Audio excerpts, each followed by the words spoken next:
ये सृष्टि पारमार्थिक रूप से नहीं है, व्यवहारिक रूप से है।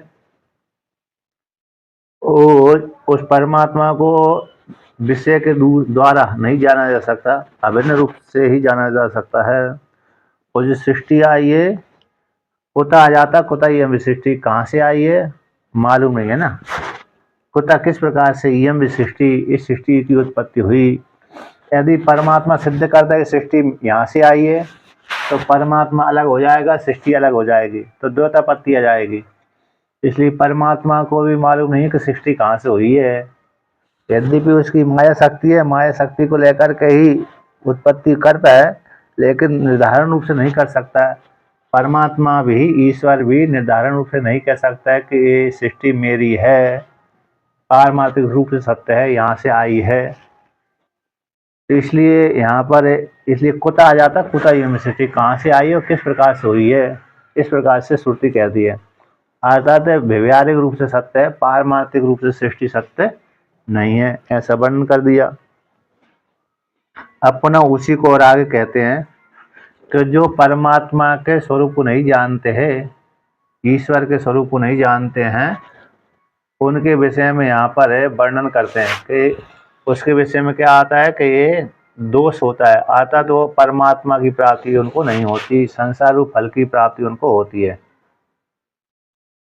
तो उसको लेकर के यहाँ पर वर्णन करते हैं, एवं माम नित्य शुद्ध बुद्ध मुक्त स्वभावम सर्व जंतु नाम आत्मानम अपि संतम। एवं इस प्रकार से, अर्थात मैं जो परमात्मा हूँ, वासुदेव श्री कृष्ण, वासुदेव श्री कृष्ण जो परमात्मा हूँ, वो कैसा हूँ, नित्य हूँ, तीनों कालों में रहता हूँ। नित्य काल होता है त्रिकाला बाध्यतम सत्यतम, नित्य हमेशा रहता है। शुद्ध है, अविद्या आदि दोष से रहता है। बुद्ध है, ज्ञान स्वरूप है, मुक्त स्वरूप है, यानी कोई भी नहीं है, अहंकार आदि भाव इसमें नहीं है, ऐसे स्वरूप भाला जो परमात्मा है। सर्व जंतु नाम आत्मा नाम, और सारी जंतुओं की आत्मा होता हुआ भी इस परमात्मा की उपेक्षा कर देते हैं सारे जीवात्मा। सर्व जंतु नाम आत्मा नाम, सारे जंतु की आत्मा है वो परमात्मा ईश्वर, उस परमात्मा की सारे जीव क्या कर देते हैं, उपेक्षा कर देते हैं। तो ऐसे करते हुए इसको लेकर के यहाँ पर वर्णन करते हैं, क्योंकि ये परमात्मा कैसा है, सर्वाध्यक्ष है, सर्वभूतादिवास है, नित्य शुद्ध नित्य मुक्त है। तो जब नित्य मुक्त है इस प्रकार का होता हुआ भी फिर सारे भूतों के भीतर निवास करने वाला होने पर भी क्यों इसको सारे जीवात्मा नहीं जान पाते,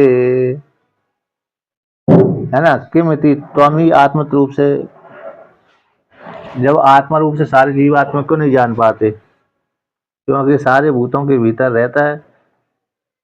तुमको आत्म रूप से अथवा भेद रूप से सर्वे क्यों ना भजनते। यहाँ पर टीका में कहा है कि आप परमात्मा को आत्मा रूप से अथवा भेद रूप से भजन क्यों नहीं करते। सारे जीवात्मा आत्मा रूप से भजन करें अथवा भेद रूप से भजन करें, तो क्यों नहीं भजन करते। ऐसी प्राप्ति हो जाने पर कहते हैं कि परमात्मा सभी प्राणियों के भीतर रहने पर भी, सभी की आत्मा होता हुआ भी उसकी अवहेलना कर देते हैं, अवमानना कर देते हैं। उसको लेकर के यहाँ पर वर्णन करते हैं। 11वें श्लोक का पाठ करते हैं। अवे जानन्ति मां मूढ़ा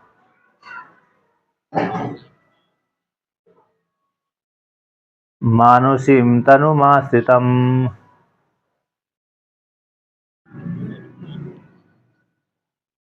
परम भावमजानन्तो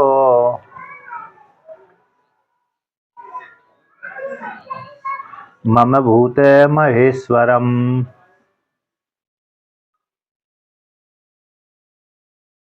तो यहाँ पर कहते हैं, हे पार्थ, अब जानन्ति मां मूढ़ा, मेरी अवहेलना करते हैं, आदर नहीं करते, निरादर कर देते हैं, अवमानना कर देते हैं। अवमानना यानी मैं सारे प्राणियों के हृदय में रहता हूँ, सारे प्राणियों के शरीर में विद्यमान रहता हूँ। ऐसा रहने पर भी, सारे भूतों के भीतर निवास करने पर भी, सर्वज्ञ होता हुआ भी, नित्य शुद्ध मुक्त वाला होता हुआ भी, सभी की आत्मा होता हुआ भी, ऐसे मुझको सामान्य जो स्त्री पुरुष जीवात्मा है अवहेलना करते रहते हैं। मेरे को क्या मानते हो? कहते हैं ये मूढ़ व्यक्ति, मूढ़ अज्ञानी व्यक्ति, तनुम आश्रितम। मैं जब शरीर में आता हूँ किसी उपाधि को लेकर, राम के रूप में, कृष्ण के रूप में, तो मेरे को शरीर वाला मानते हैं। क्या मानते हैं? शरीर वाला मानते हैं। ये तो शरीर वाले, जैसे हम हैं जीवात्मा, उसी प्रकार से ये भी जीव है। जैसे भगवान राम जी भी आए थे, तो राम जी भी आए थे, तो राम जी को भी भगवान रूप से थोड़ी जाना है कि राम भगवान है, विष्णु हैं, इस रूप से थोड़ी जानते थे लोग। और तो ऋषियों ने अकेला जाना, और थोड़े और जो और ऋषियों से संबंधित थे उन्होंने जाना। बाकी सारे लोगों ने तो ऐसे ही जाना कि जैसे हम हैं वैसे ये है क्या नहीं? कौन इनमें विशेषता है? हाँ, थोड़ी इतनी विशेषता है कि इनमें थोड़ी ज़्यादा बल है, अस्त्र बल ज़्यादा है, इनमें शक्ति ज़्यादा है। बस इन्होंने अन्य राजाओं को जीत लिया है, रावण को जीत लिया है, बस इतना ही तो अकेला है, और कोई विशेषता थोड़ी है। ये भी वही खाते हैं, वही हम खाते हैं। उसी प्रकार से ये भी, हम भी सूर्यवंश में पैदा हुए थे, चंद्रवंश में पैदा हुए। कृष्ण भगवान जब आए तो कृष्ण भगवान के रूप में भी कहते हैं हम भी यादव हैं, ये भी यादव हैं, इनमें कौन विशेषता है? हाँ, ये थोड़ी चमकदार है, ये हम कम चमकदार है। कृष्ण भगवान के विषय में भी तो यादव ऐसे ही मानते थे कि थोड़े चमकदार हैं, ये हम कम चमकदार है, हम इनमें थोड़े अस्त्र शस्त्र का ज्ञान ज़्यादा है, और थोड़े पराजित नहीं होते, हम पराजित हो जाते हैं। तो इसमें और हम में कौन से भेद है? इसलिए तो भगवान रूप से भगवान को, कृष्ण भगवान को भी किसी ने माना नहीं। ऋषियों ने माना, और अन्यों ने माना। जिन्होंने जाना, ऋषियों के माध्यम से जाना, उन्होंने ही भगवान राम को, भगवान कृष्ण को कृष्ण भगवान माना। बाकी तो अपनी पार्टी वाले हैं, इस प्रकार से जाना। अर्जुन ने भी तो जब तक विराट का दर्शन नहीं किया तब तक वो जाने नहीं कि भगवान विष्णु हैं। जब विराट का दर्शन किया तब जाना कि ये तो भगवान विष्णु हैं। विहार सैया सन भोजनेषु, है ना, साथ साथ रहते थे, तब हंसी मजाक करते ही रहते थे। तो इसलिए कहते हैं कि अब जानती हैं। हाँ, संबोधन नहीं, ये तो संबोधन यहाँ तो सम्मान पूर्वक किए थे, ये तो सम्मान पूर्वक। लेकिन महाभारत में आता है कि वो अर्जुन अपने अपने समान भगवान श्री कृष्ण को नहीं मानता था। अर्जुन भगवान श्री कृष्ण को कभी कभी सम्मान नहीं देता था, निरादर करता था। वही वो उसने क्षमा याचना मांगी है वहाँ पर 11वें अध्याय में, कि मैंने बड़ा अपराध किया, आपको सामान्य रूप से जाना, जबकि आप तो इतने बड़े भगवान है, विष्णु भगवान हैं। तो ऐसा उस प्रकार से उन्होंने कहा। नहीं, पहले महाभारत के काल में तो महाभारत ग्रंथ में उसने कई प्रकार से कहा कि मैं तो आपको सामान्य रूप से जानता था, आप तो भगवान विष्णु हैं, मेरी अपराधों को आप क्षमा करिए। ऐसा अपराध गिनाया, वहाँ क्षमा बोध करवाया। तो इसलिए अब जानती का अवमान अवज्ञाम कुर्वन्ति। तो माम मुझको मानुषीम तनु आश्रिता हूँ, ऐसा मानते कि ये मनुष्य हैं। मनुष्य योनि में आते हैं भगवान लीला करने के लिए। जब लीला करने के लिए आते हैं तो मेरे को कैसे सामान्य रूप से जानते हैं। इसलिए परम भावम अजानंतो सर्वभूत भूत महेश्वरम, मैं सारे भूतों का स्वामी हूँ, भूत हूँ, भूत सिद्ध वस्तु हूँ। भूतम शब्द का तो भूत सिद्ध वस्तु हूँ, और महेश्वर हूँ, सभी को शासन करने वाला हूँ। ऐसे मेरा जो पर भाव है, ईश्वर भाव है, उसको जानते नहीं। उसको न जानने के कारण मेरे को सामान्य मनुष्य रूप से जानते हैं। हाँ, मनुष्य जानते हैं, थोड़े चमकदार मनुष्य जानते हैं। जैसे मछली के विषय में उदाहरण आता है, वैसे चंद्रमा जब तक समुद्र में रहता था तब तक मछली, वहाँ की मछलियाँ यही मानती थी कि ये हम भी मछली, ये भी मछली है, थोड़ी इसमें चमकदार मछली, ये चमकदार मछली है, हम में चमक नहीं है। जब तक समुद्र मंथन के माध्यम से चंद्रमा शरीर और जल के भीतर रहता था, जब तक शिव जी के पास नहीं गया तब तक उसको सामान्य रूप से गिनते थे। जब शिव जी के मस्तक पर चला गया चंद्रमा, तो तब मालूम पड़ा ये तो अमृत का वर्षा करने वाला था चंद्रमा। तब उनको ज्ञान हुआ, इन मछलियों को। हुआ कि नहीं हुआ? महाराज जी बड़ा दृष्टांत देते, समझाते थे। उसी प्रकार से यादव वंशी भी ऐसे ही जानते थे कि ये चमकदार यादव है, हम कम चमकदार हैं। जब चले गए, विष्णु का रूप धारण कर लिया, तब जाने। उसी प्रकार राम जी ने भी, जब तक राम जी ने चतुर्भुज रूप धारण नहीं किया, तब तक भगवान की संज्ञा हुई नहीं उनकी। तो राम जी ने, कृष्ण भगवान ने जब चतुर्भुज रूप धारण किया, तभी भगवान की संज्ञा चालू हुई। यद्यपि ये एक आश्चर्य तो वहां पर हुआ, महाभारत काल में, जब दुर्योधन को सभा में, धृतराष्ट्र की सभा में, कौरवों की सभा में, जब भगवान राम कृष्ण भगवान ने जब विराट का रूप दर्शन कराया, चतुर्भुज का रूप दर्शन कराया था, वहां पर जब 5 गांव मांगने गए थे ना, तो उस काल में दुर्योधन ने कह दिया इनको पकड़ लो। अपने सैनिकों से बोल दिया था पकड़ लो, कृष्ण को बंदी बना लो। अब बंदी बनाने के लिए जैसे चले, तो उन्होंने, भगवान श्री कृष्ण ने चतुर्भुज रूप धारण कर लिया, और चतुर्भुज रूप धारण को देख करके सारे जितने भी यादव थे और अब सभा थी, सारे डर गए। डरने के बाद भीष्म पितामह थी, तो फिर ज्ञानी थे, वो तो जानते थे ये भगवान विष्णु है, क्योंकि उन्होंने नारद भगवान से सुना था, नारद जी से। भीष्म पितामह, द्रोणा, संजय नहीं जानता था, संजय भी ऐसे ही थे। तीन ही व्यक्ति वहां पर जानने वाले थे। कौन है? अरे भीष्म पितामह, द्रोणाचार्य, कृपाचार्य, और एक ये थे कौन, और ये एक का नाम होता है विदुर जी। ये विदुर जी, हाँ, ये 4 ही प्राय करके भगवान श्री कृष्ण को विष्णु भगवान मानते थे, और भीष्म पितामह तो सबसे ज्यादा मानते थे, क्योंकि भीष्म पितामह का बड़ा सम्मान करते थे कृष्ण भगवान, और मानते थे विष्णु भगवान नहीं जानते थे कृष्ण भगवान कौन है, विष्णु भगवान है, क्योंकि उन्होंने, नारद जी ने स्पष्ट बोला था उनसे। कुछ पूछना चाहते हैं?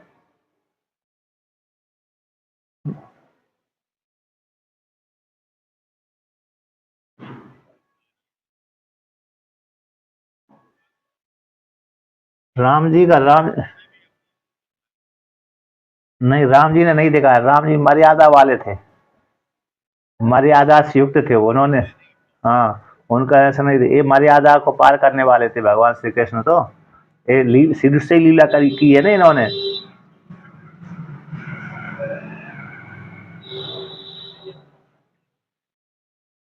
नहीं, वो शुरू, हाँ, शुरू में तो बताया था मैं चतुर्भुज विष्णु हूँ, लेकिन माया का आवरण कर दिया ना उन्होंने। हमारा वहां तो शुरू में बोध करा दिया कि मैं विष्णु रूप में ही आपका पुत्र उत्पन्न हुआ हूँ। इस बीच में उन्होंने, हाँ, बीच में नहीं, हाँ, ये तो इसमें आता है, यहाँ पर तो शुरू शुरू में आया है। मतलब ये तो प्रत्यक्ष से वो तो विष्णु रूप में, फिर माया का आवरण डाल देते हैं ना माया, माता को, तो विष्णु।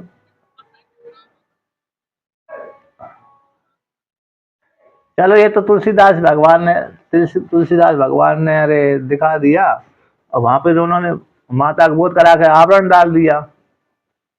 लेकिन यहाँ पर आवरण नहीं डाला ना इन्होंने, कृष्ण भगवान ने कौरवों की सभा में जब गए थे ना, तो आवरण बिल्कुल नहीं डाला उन्होंने। ऐसा आया नहीं कि माया का पात्र डाल दिया हो और रूप दिखा दिया। ऐसा भगवान भगवान राम जी ने ऐसा रूप नहीं दिखाया बड़े होकर के। चलो, वो शुरू में तो उन्होंने, हाँ, राम जी, क्योंकि राम जी के उसमें इसलिए उनका नाम था मर्यादा पुरुषोत्तम, मर्यादा के बाहर नहीं गए वो, मर्यादा के शास्त्रीय अनुसार ही रहे, जीवन निर्वाह किया। कौन सामान्य व्यक्ति, एक मनुष्य किस प्रकार से जीवन यापन कर सकता है, उसकी भूमिका उन्होंने दिखलाई है।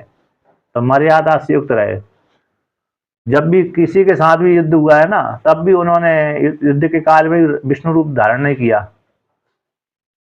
जैसे जयंत को भी है ना, जयंत ने जब पीछे पड़ा, जयंत ने सीता जी के ऊपर आक्रमण किया, तो वहां पर भी विष्णु रूप धारण नहीं किया उन्होंने, कि मैं विष्णु हूँ, तुमने अरे ऐसा गलत कार्य किया। और भगवान शिव जी के साथ भी युद्ध हुआ, राम जी का शिव जी के साथ युद्ध हुआ है एक बार, लेकिन वहां भी सामान्य रूप से ही है। अकेले यहाँ पर भी जो सती का, सती ने अरे रूप दिखलाया ना, कई राम तो बन गए थे, राम लक्ष्मण सीता, लेकिन विष्णु रूप में नहीं अभिव्यक्त हुए वहां भी। तो ऐसा विष्णु रूप में लास्ट में हुए, अंतिम में जब परम धाम गए थे ना भगवान राम जी, तब विष्णु रूप में अवतरित हुए थे। तभी तभी लोगों ने जाना कि ये तो विष्णु भगवान है। तो कृष्ण भगवान ने तो बीच बीच में कई लीला करते रहे, आश्चर्य वाली घटना, इसलिए उनको आश्चर्य था। अब 7 वर्ष की अवस्था में पर्वत उठा दिया।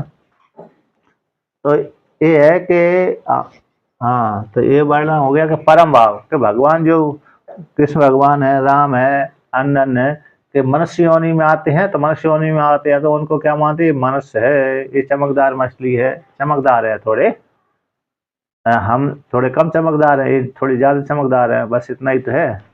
तो ये परमात्मा है, व्यापक विष्णु है, व्यापक ब्रह्म है, इस प्रकार से नहीं जानते। तो न जानने के कारण तनु तनु मूर्ति, तनु को आशा करें, शरीर को आशा करने वाले होने के कारण उसकी अवहेलना कर देते। कौन? मूढ़ा, अज्ञानी व्यक्ति अवमानना करते हैं, अवहेलना कर देते हैं, निरादर कर देते, आदर नहीं करते कि भगवान विष्णु हैं। अब तो जानने लगे। एक महात्मा जी ओमकारेश्वर में अरे योग वासिष्ठ पढ़ रहे थे, तो वो योग वासिष्ठ पढ़ते पढ़ते पढ़ते कहते भगवान राम जी को कोई नहीं जानता था।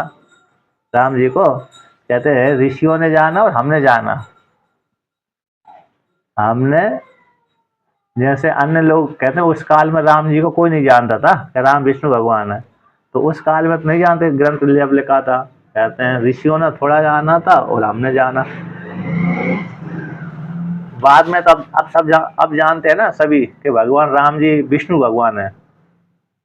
अब मनुष्य नहीं बोलता कोई।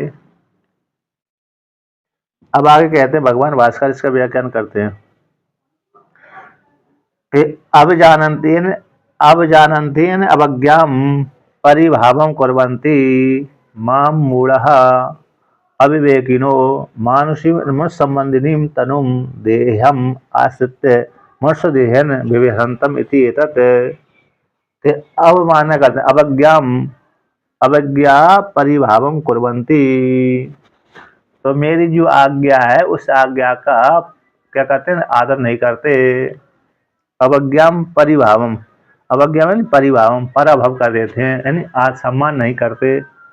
परिभावम कुर्वन्ति, मेरे जो क्यों करते हैं, क्योंकि माँ मुझको यानी मेरा पराभव कर देते हैं, मेरे को आदर नहीं करते, मेरे सम्मान नहीं करते, मेरे विषय में चिंतन नहीं करते। कौन नहीं करते? मूढ़ा, अविवेकी। क्यों नहीं करते? क्योंकि मैं मानुषीम यानी मनुष्य संबंधिनी तनुम, मानुषीम का अर्थ होगा मनुष्य संबंधी तनु, तनु को, तनु यानी शरीर, तनु यानी देह, देह को आश्रय करके मैं लीला करता हूँ। मनुष्य के शरीर को आश्रय करके मैं लीला करता हूँ। तो सामान्य व्यक्ति ये जानते कि सामान्य मनुष्य है, थोड़ा विशिष्ट मनुष्य है, इस हेतु से मेरा आदर नहीं करते।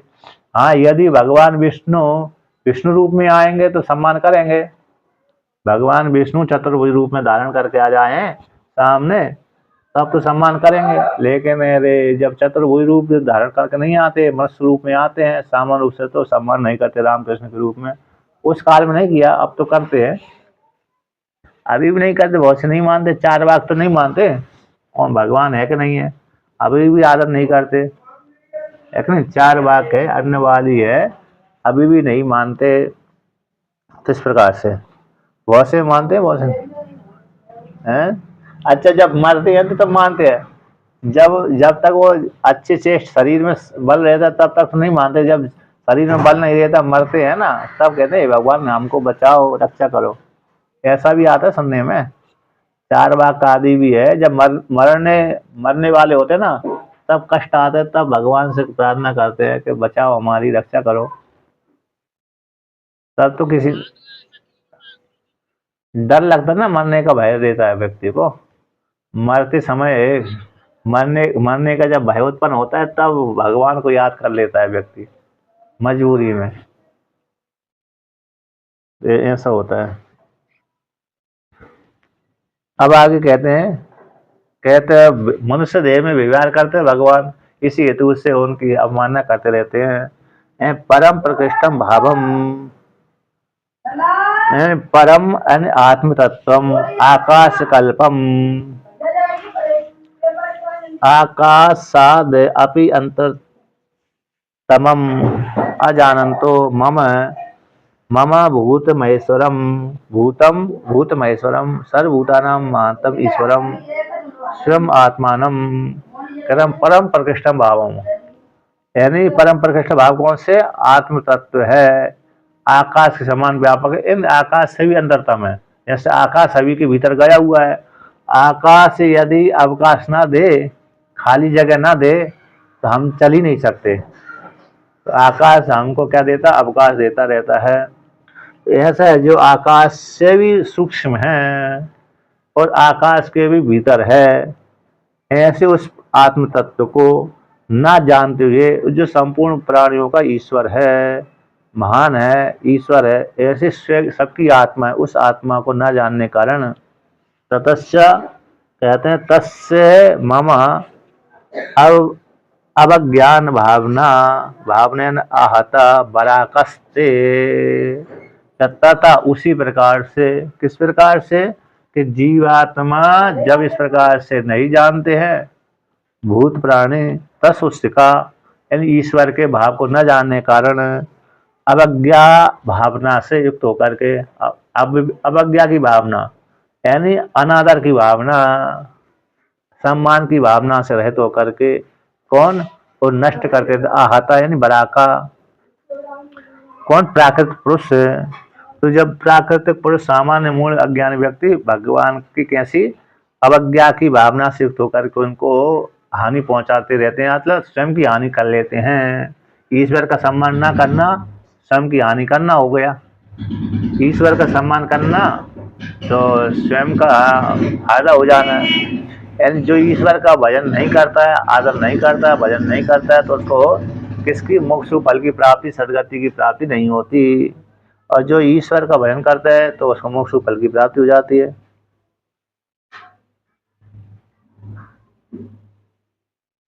यानी जो भगवान का भजन आदि नहीं करते तो उनको संसार रूप फल की प्राप्ति होती रहती है। इस प्रकार से यहाँ पर टीका में वर्णन किया है। यहाँ पर बड़ा का शब्द सोचनीय है। टीकाकार कहते हैं भगवत, अरे 318 नंबर पृष्ठ की नीचे से तीसरी पंक्ति, भगवद अज्ञानादेव, भगवान के ज्ञान का न होने से, के भगवान हैं, व्यापक ब्रह्म है, विष्णु हैं, ऐसे उसका ज्ञान न होने से अज्ञान रूप हेतु के कारण ही अब जानता आतः भगवान की अवहेलना कर देते, राम कृष्ण की अवहेलना कर देते हैं। कौन? जंतु बरा का है सोचनीय, सर्व पुरुषार्थ भाइया, एक ऐसे जो सोचनीय है, सारे पुरुषार्थों से रहते हैं। धर्म अर्थ काम मोक्ष, कामना तो करते रहते हैं, काम रूप पुरुषार्थ से युक्त रहते हैं, लेकिन धर्म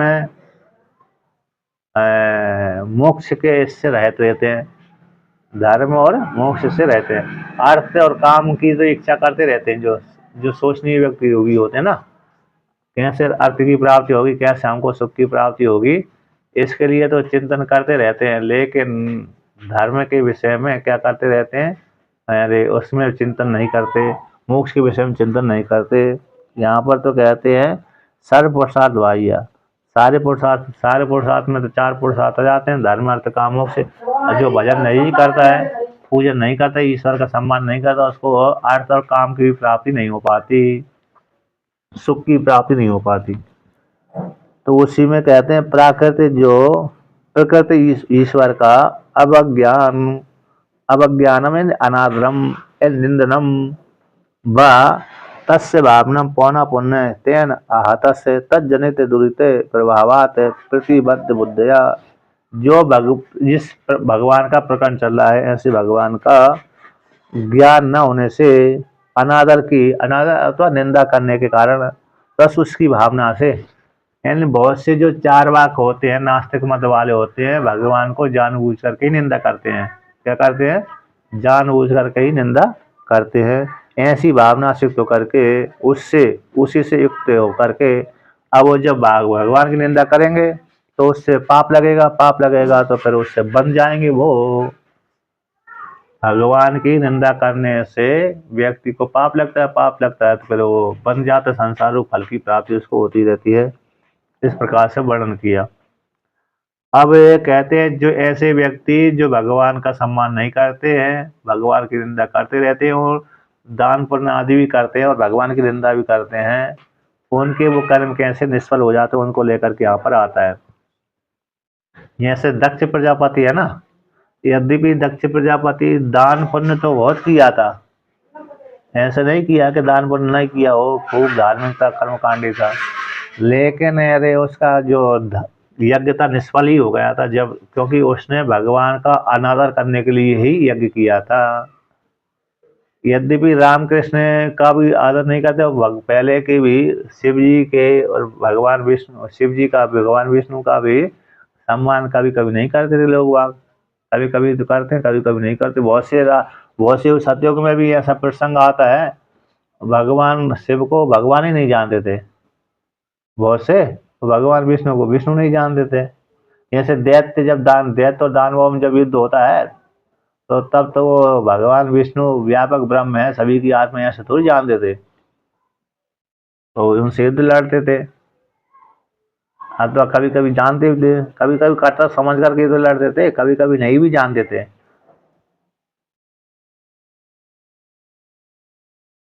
दैत्य है, दानव है, और अलग अलग दैत्य, दिति की संतान को दैत्य बोलते हैं, धनु की संतान को दानव बोलते हैं।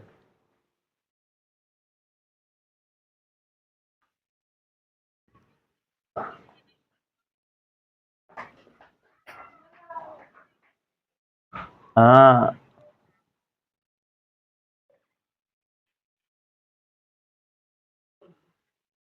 निर, निर्गुण निर्गुण रूप है, जल्दी समझ में आ जाते हैं, सभी कुछ ब्रह्म है है कि नहीं? ऐसे इसलिए सुलभ है, सभी जगह गया हुआ है ना, सभी जगह ब्रह्म है, मान लो और गया।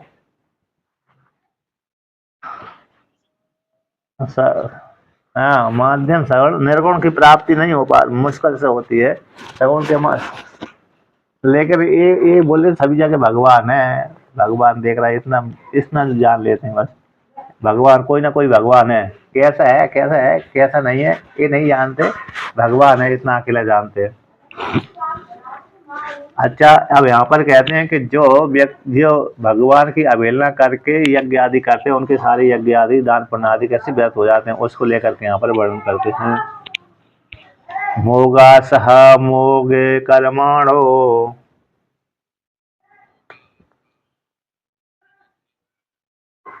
मोग ज्ञान विचेतसा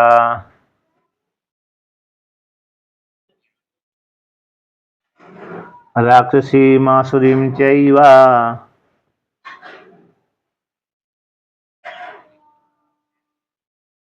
प्रकृतिं मोहिनीं श्रुतः।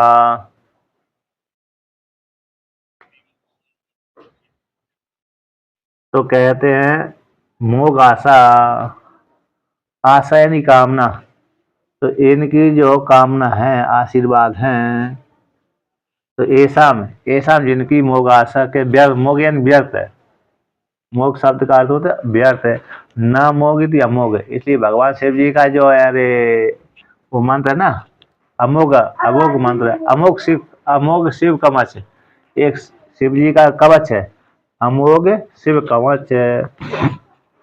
तो अमोघ का अर्थ तो कभी भी व्यर्थ न जाने वाला। ऐसे कामदेव के जो 5 बाण होते हैं ना, जिसके भी ऊपर प्रयोग करता है वो कभी भी उसके बाण निष्फल नहीं होते। सुना है ना, असिद्धार्था नैवा क्वचिदपि, असिद्धार्था नैवा कभी चपि सदैवा सुनरे निवर्तन्ते नित्यम जगति जैनो यस्य विशिकः।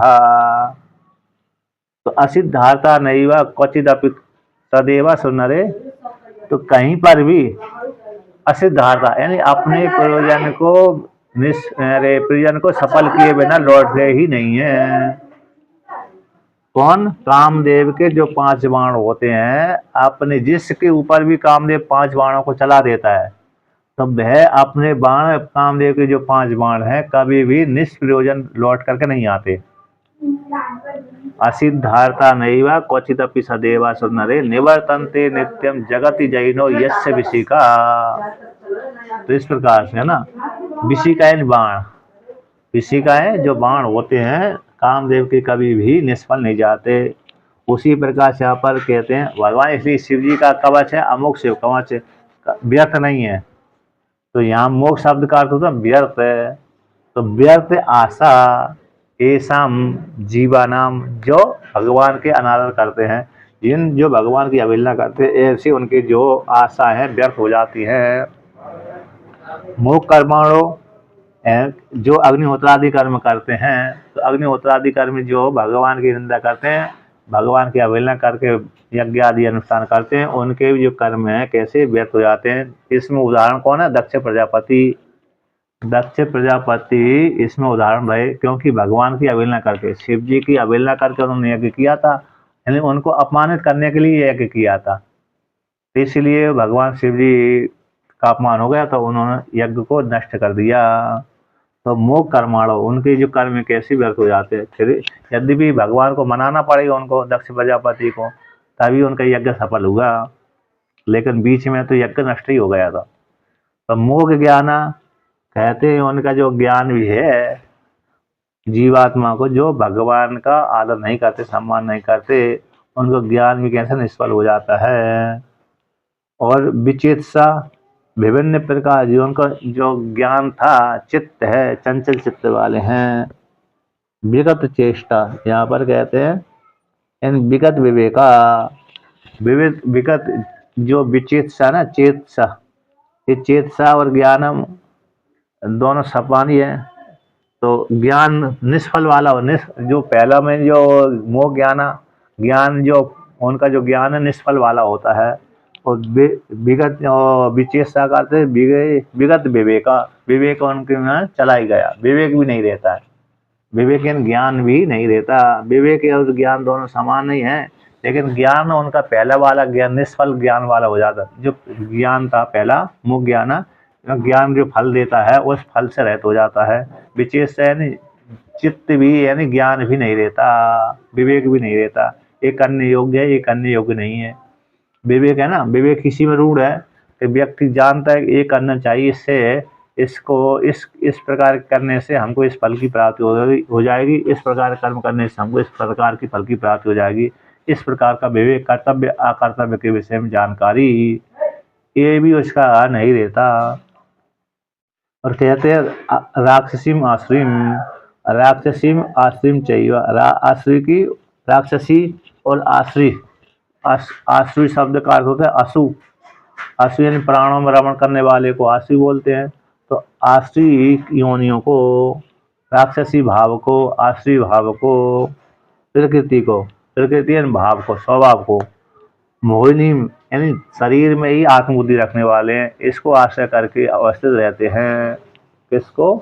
शरीर को ही आश्रय करके अवस्थित रहते हैं, और राक्षसी आश्री प्रकृति भाव को प्राप्त हो जाते हैं। यानी राक्षसी आश्री प्रकृति भाव कैसे है? दूसरे के धन लेते हैं, दूसरे के धन को छीनते रहते हैं, खूब खाओ पियो मजे मारो और दूसरे के धन को छीन लो। जैसे अभी वर्तमान काल मिलेक्ष है ना, मिलेक्ष एक तो करते हैं। अभी वर्तमान के राक्षस ये मिलेक्ष चाहिए, सत्युग के राक्षस दूसरे थे और कलयुग के राक्षस ये मिलेक्ष ही हैं। इनके भी यही मिलेक्षों के यही काम है कि दूसरे की संपत्ति लूटो और खाओ पियो मजे मारो। इस प्रकार से तो प्रकृति मोहिनी देह को ही आत्मान करके, देह को ही आश्रय करके, देह को आत्मान करके, तो इसलिए अपने खाने पीने के लिए करते रहते हैं, दूसरे के धन की संपत्ति को लूटते रहते हैं। इस प्रकार से ऐसे वो लोग होते हैं कौन? जो भगवान की अवहेलना करते हैं। यानी मिलेक्ष भी भगवान की बहुत अवहेलना करते हैं, जितने भी मिलेक्ष प्राय करके भगवान की अवहेलना ही तो करते हैं, तो उनके जो कर्म आदि कैसे हैं वृत्ति हो जाते हैं। अब भगवान भास्कर इसका व्याख्यान करते हैं कि मोग आशा यानी वृद्धा आशा आशीषो ऐसा मोग आशा, यानी वृत्ता है, वृत्त हो गई है, आशा यानी आशीर्वाद, ये ऐसा जिनकी आशीष यानी कामना होती है। आशीष शब्द का कामना भी अर्थ होता है, आशीर्वाद भी होता है। तो जिनके आशा यानी कामना है व्यर्थ हो गई हैं, ऐसे बिल्कुल मोह आशा वाले व्यक्ति मोह आशा वाले व्यक्ति, आशीर्वाद भी इनको प्राप्त नहीं होता और कामना भी इनकी पूरी नहीं हो पाती। तथा उसी प्रकार से यहाँ पर किसके लिए है कि जो भगवान की निंदा करता उनके लिए है ना। जो भगवान की निंदा करता है उनकी जो कामना आदि है और आशा है ये निष्फल हो जाती हैं। तथा मोह कर्माणो यानी च अग्निहोत्रादीनि अनुष्ठीयमानानि कर्माणि तानि च तेषां भगवत् परिभवात् स्वात्मभूतस्य अवज्ञानान् मोघानि एव निष्फलानि कर्माणि भवन्ति इति मोह कर्माणा। कहते हैं तथा उसी प्रकार से मोह कर्माणों उनके जो कर्म है वो भी व्यर्थ हो जाते हैं। यानी उनके जो मोह कर्म कौन से, अग्निहोत्रादि कर्म, यानी अग्निहोत्रादि जो कर्म अनुष्ठान किए जाते हैं वो सारे कर्म कैसे हो जाते हैं, उनके निष्फल हो जाते हैं। क्यों?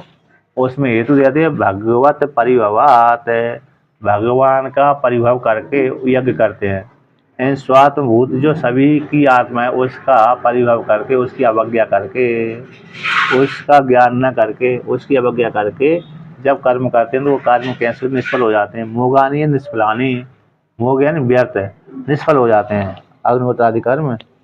मोह कर्माणा, ऐसे मोह कर्माने वाले व्यक्ति, व्यर्थ कर्म करने वाले व्यक्ति, उनके जो कर्म व्यर्थ हो जाते हैं। इसमें उदाहरण दक्ष प्रजापति है क्योंकि वैदिक कर्म करते रहते थे वो। अच्छा, एक और बात है कि जो इनकी जो कामना है, भगवान निंदा करने वाले हैं उनको सुख प्राप्त होता है, किसी को सुख प्राप्त होता है किसी को नहीं होता है। तो उनको सुख कहाँ से प्राप्त हुआ? कि उनके सुख तो पूर्व जन्म के कारण ही प्राप्त हुआ था।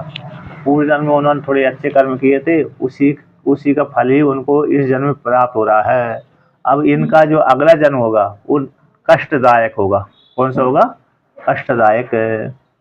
वर्तमान काल में जो व्यर्थ कर्म करने वाले को, भगवान की निंदा करने वाले को जो सुख प्राप्त हो रहा है, सुख की प्राप्ति हो रही, धन आदि की प्राप्ति हो जाती है, वो इसका फल है कि उनके पूर्व जन्मों के कर्म थे कुछ अच्छे, उन्हीं के कारण उनको सुख की प्राप्ति हो रही है। नहीं तो इस जन्म के कारण तो उनको नार की योनि प्राप्त होगी। ऐसे जान लेना चाहिए।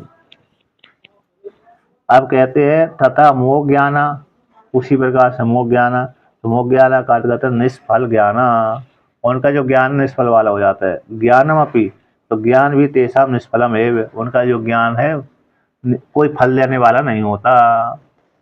उनका जो ज्ञान है, जैसे ज्ञान मोक्ष फल को देता है, तो उनका जो ज्ञान है वो कैसा, मोक्ष फल को देने वाला नहीं है, निष्फल वाला ही होता है। यानी मोक्ष के लिए करते नहीं है ज्ञान, इसलिए निष्फल वाला हो जाता है। परिभव शब्द का अर्थ यहाँ पर तिरस्करण किया है। कैसे तिरस्करण? अवज्ञान में अनादरणम, अवज्ञा शब्द का अर्थ है क्या? अनादरण। और परिभव शब्द का तिरस्करण। टीका माया है 319 नंबर पृष्ठ की तीसरी पंक्ति में। परिभवस्य यानी तिरस्करणम, तिरस्कार करना। अवज्ञान में अनादरणम, आदर न करना। इस प्रकार से भगवान का तिरस्कार करते रहते हैं, भगवान की आदर नहीं करते, ऐसे व्यक्ति के ये कर्म आदि कैसे व्यर्थ हो जाते हैं। अब कहते हैं इसलिए तो तुलसीदास जी ने भी तो वहां वर्णन कर दिया, जो शिव जी की निंदा करता वो मेरे को प्राप्त नहीं हो पाता। कौन सी चौपाई है? शिव द्रोही ममदास का आवा, सुनर सपने मोहना भाव, है ना। हाँ, जो शिव जी का द्रोही है,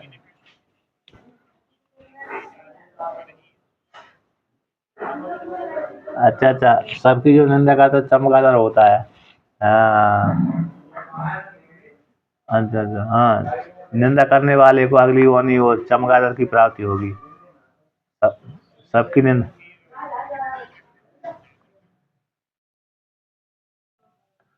अच्छा, वो ये भी वर्णन कर दिया ना। हाँ, इससे शिवानी, खास का दो चारों का कि ऐसी निंदा करने वाले को इस योनि की प्राप्ति होगी। अच्छा, सही है। हाँ ना। अच्छा,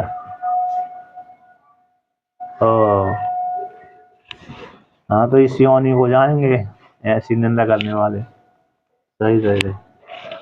तो अब आगे कहते हैं कि निष्फल ज्ञान वाले हो जाते हैं, उनका ज्ञान मोक्ष फल को देने वाला नहीं होता, कल्याणकारी नहीं होता, क्योंकि ज्ञान के लिए उन्होंने ईश्वर के ज्ञान के लिए कर्म किए ही नहीं है, अनुष्ठान किए नहीं।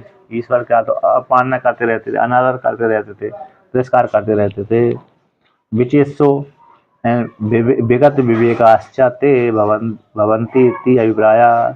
तो विचेषा का अर्थ करते हैं विगत विवेक, इनका विवेक भी कैसे चला गया है, ते ऐसे आता कर्तव्य के विषय में ज्ञान नहीं रहता, कर्तव्य के विषय में ज्ञान बिल्कुल नहीं रहता। ये करने होगे इससे हमको सुख की प्राप्ति होगी, ये करने होगे इससे हमको दुख की प्राप्ति होगी, इस प्रकार का वो सोचते ही नहीं है। इस प्रकार से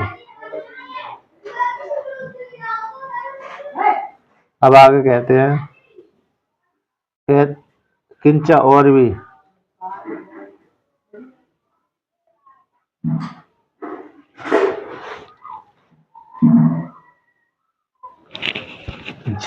वर्तमान, यहाँ पर टीकाकार कहते हैं कैसे वर्तमान काल में तो पूर्व जन्म के अनुसार उनको शरीर की प्राप्ति हो गई, मनुष्य आदि योनि की प्राप्ति हो गई, ठीक है। लेकिन जब अगली योनि की जब प्राप्ति होगी, जो ऐसे भगवान की निंदा करते रहते हैं, ईश्वर संबंधी कर्म नहीं करते हैं, ऐसे व्यक्तियों की अगली योनि कैसी खतरनाक होगी। वर्तमान काल, हाँ, अगली इस योनि में तो चलो ठीक हो, मनुष्य योनि की प्राप्ति हो गई है उनको, अगली योनि उनकी कैसी होगी, खराब होगी। तो कहते उसी को लेकर किंचते भवंती राक्षसीम। हाँ।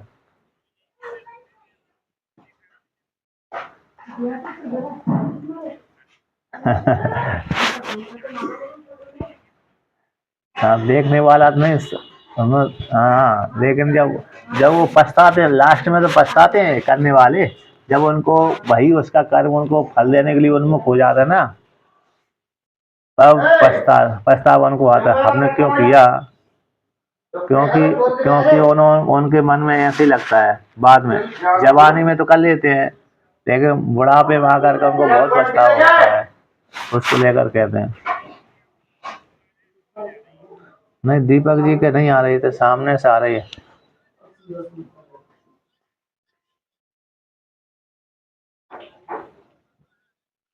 नहीं, समझ में थोड़ा थोड़ा व्यक्ति को मालूम पड़ जाता है कि हमने एक खराब कर्म किए थे इसी जन्म में के, तो और विवेकी व्यक्ति थोड़ा शास्त्र के अनुसार जान लेता है। विवेकी व्यक्ति शास्त्र के अनुसार जानता है कि हमारे किसी न किसी कर्म का है, और प्रत्यक्ष वर्तमान काल में व्यक्ति जो पाप आदि कार्य करता है, उसका फल उसको कभी कभी इसी जन्म में प्राप्त हो जाता है, तो जानकारी लग जाती है उसको कि मैंने ऐसे ऐसे खराब कर्म किए थे, इस कारण मेरे को कष्ट प्राप्त हुआ है। और फिर आगे की बात अलग है। सामान्य आवास सामान्य रूप से तो जानते ही है, जैसे खराब कर्म करने वाले जब उसको कष्ट प्राप्त होता है, तब उसको याद आ जाती है मैंने इन लोगों को वो तड़ पाया है, उसी के परिणाम है मेरे को इतना कष्ट की प्राप्ति हो रही है ना। जैसे एक को एक फांसी दी थी ना, आतंकवादी को जब फांसी दी थी, तो उसने तो यही तो बोला था, मैंने तो अभी तो कर दिया, अब मैं दोबारा ऐसी प्रार्थना करूंगा, दोबारा कहीं ऐसा कर्म नहीं करूंगा। उसका आया था इंटरव्यू है। कौन?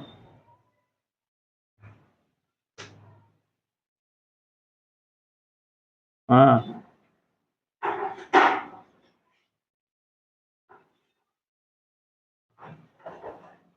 नहीं नहीं, गलत कर्म करके भगवान शरण में जाएगा, तो फिर वो भगवान की भजन करेगा ना, तब होगा। भगवान के भजन करने में सामर्थ्य शक्ति रहती है, भगवान के भजन करने में सामर्थ्य रहती है कि पापों को निवृत्ति हो जाती नहीं, भगवान का भजन कौन करेगा। इसलिए जिसने पहले गलत कर्म किए थे, बाद में फिर जाकर सुधर गया, तो फिर अरे उसका भगवान कल्याण कर देते हैं। आप ही चेत दुराचारो भजते माम नन्नवाक है, इस उसमें प्रमाण है ना। दुराचार करके जो भगवान की भजन भगवान का भजन करता है, तो फिर उसको साधु ही मानना चाहिए।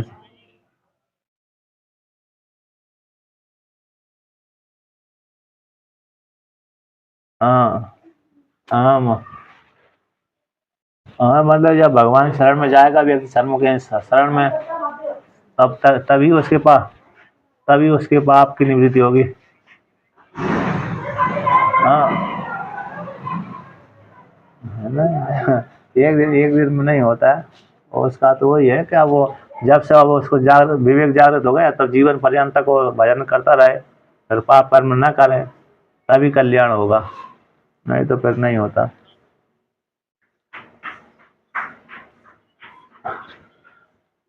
हाँ मतलब है, वो तो समझ जाता है ना, जो सहन करने वाले, भगवान को भजन करने वाले को फिर वो कष्ट कम सहन कर जाता है। अब देखिए उसी को लेकर कहते हैं, किंच ते भवन्ति राक्षसीं रक्षसां प्रकृतिं स्वभावम आश्रयं शरणं च प्रकृतिं मोहिनीं मोहिकरीं ध्यात्मवादिनीं श्रुता आश्रिताः छिन्दी भिन्दी पिबा खाद्य पर स्वयं अपहरा इति एवं वदनशीला क्रूर कर्माणो भवन्ति इत्यर्थः। तो यहाँ पर कहते हैं किंचा और वेत्ते, इस प्रकार की योनि को प्राप्त हो जाते हैं राक्षसी, राक्षसों की प्रकृति, राक्षसों की जो प्रकृति है ना, मोहकारी प्रकृति, प्रकृति द्वय में भी, तो भिंदी, तो दोनों के विशेषण एक ही हैं, तो राक्षसों की प्रकृति और असुरों की प्रकृति, प्रकृति स्वभाव है, और असुरों की जो प्रकृति है, तो मोह को करने वाली है, देह को आत्मा मानने वाली है।